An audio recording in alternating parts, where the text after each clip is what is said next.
Perkenalkan, nama saya Dini Argiansyah dengan NIM 2302402 dari kelas TI 5 TI1.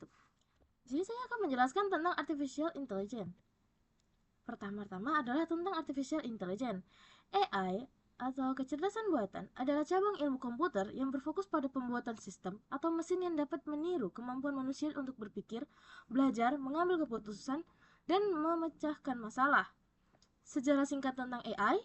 Yang pertama adalah 1959 tentang konferensi Dartmouth sering disebut sebagai kelahiran AI.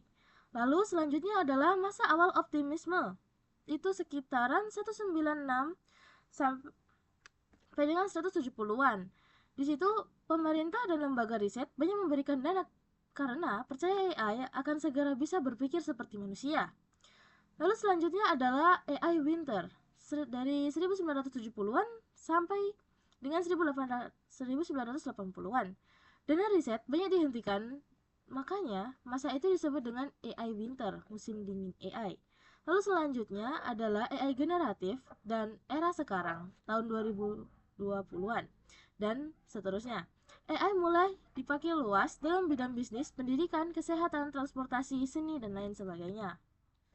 Lalu kita masuk di bagian manajemen support system atau sering disebut MSS. Pertama adalah decision support system atau DSS, sistem yang membantu manajer untuk mengambil keputusan berdasarkan data dan model analisis. Memiliki syarat seperti sederhana, robust, mudah untuk dikontrol, mudah beradaptasi, lengkap, dan user friendly. Yang kedua adalah Group Support System, GSS, atau Group DSS. Nah, ini adalah sistem yang mendukung mengambil keputusan dalam kelompok atau tim. Lalu selanjutnya adalah Executive Information System atau EIS.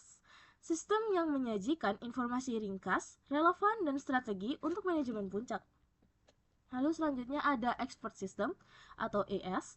Itu adalah sistem berbasis pengetahuan pakar yang bisa diberikan rekomendasi atau diagnosis. Lalu yang kelima adalah Artificial Neural Network atau ANN. Itu AI ini adalah modul komputasi yang meniru cara kerja otak manusia untuk mengenali pola kompleks. Lalu yang terakhir adalah Hybrid Support System. Ini adalah gabungan dari beberapa sistem, misalkan DSS ditambah dengan Expert System yang menghasilkan keputusan yang lebih akurat dan fleksibel. Di sini ada faktor-faktor yang mempengaruhi pengambilan keputusan. Yang pertama adalah faktor teknologi informasi komputer yang memiliki tren yang semakin meningkat dan menghasilkan lebih banyak alternatif pilihan.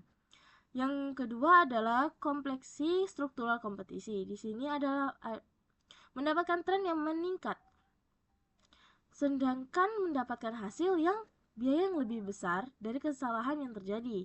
Lalu di pasar internasional itu meningkat, stabilitas politik menurun. Untuk konsumerisme itu meningkat dan intervensi pemerintah meningkat. Ketidakpastian hasilnya adalah ketidakpastian terkait dengan masa depan. Selanjutnya adalah faktor-faktor yang mempengaruhi pengambilan keputusan-keputusan. Yang pertama adalah kecepatan. Kecepatan perubahan luar biasa besarnya. Yang kedua adalah manajemen. Pendekatan manajemen trial dan error menjadi lebih sulit. Lalu faktor yang ketiga adalah manajer. Manajer harus lebih canggih, harus belajar bagaimana menggunakan tool dan teknik-teknik baru yang selalu berkembang di bidang-bidang yang di bidangnya masing-masing. Ada tiga fase proses pengambilan keputusan. Yang pertama adalah intelijen untuk pencarian kondisi-kondisi yang dapat menghasilkan keputusan. Yang kedua adalah desain untuk menemukan, mengembangkan, dan menganalisis. Yang ketiga adalah choice, adalah pemilihan dari materi-materi yang tersedia di mana yang akan dikerjakan. Di sini kita memiliki 7 karakter di SS. Nah, yang pertama adalah mendukung, bukan mengganti keputusan. Di SS hanya membantu memberikan informasi dan analisis, keputusan akhir tetap pada manusia. Yang kedua adalah berorientasi.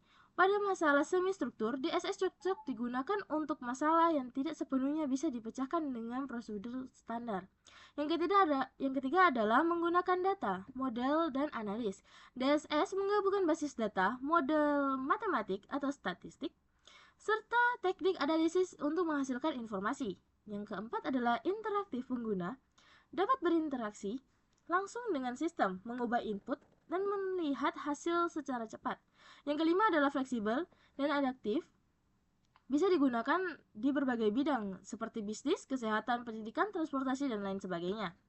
Yang keenam adalah memberikan alternatif solusi. DSS tidak hanya menampilkan satu jawaban, tetapi bisa menyajikan beberapa opsi keputusan. Yang terakhir dan yang ketujuh adalah mempercepat proses pengambilan keputusan dengan membantu analisis komputer. Keputusan bisa dibuat lebih cepat dan akurat. DSS. Di sini kita memiliki komponen yaitu data management yang termasuk database yang mengandung data relevan untuk berbagai situasi yang diatur oleh software yang disebut dengan database management system. Lalu selanjutnya adalah model management yang melibatkan model finansial, statistical, manajemen sains, dan berbagai model kuantitatif lainnya sehingga dapat memberikan kemampuan analitik dan manajemen software yang diperlukan oleh sistem. Lalu selanjutnya adalah hybrid support system. Itu adalah gabungan dari beberapa sistem, misalkan DSS, ditambah dengan expert system untuk menghasilkan keputusan yang lebih akurat dan fleksibel. Selanjutnya adalah communication atau dialog subsystem. User dapat berkomunikasi dan memberikan perintah pada DSS melalui subsistem ini. Ini berarti menyediakan antarmuka. Yang terakhir adalah knowledge management, subsistem operasional yang dapat mendukung subsistem lain yang untuk bertindak sebagai komponen yang berdiri sendiri. Sekian penjelasan dari saya, terima kasih.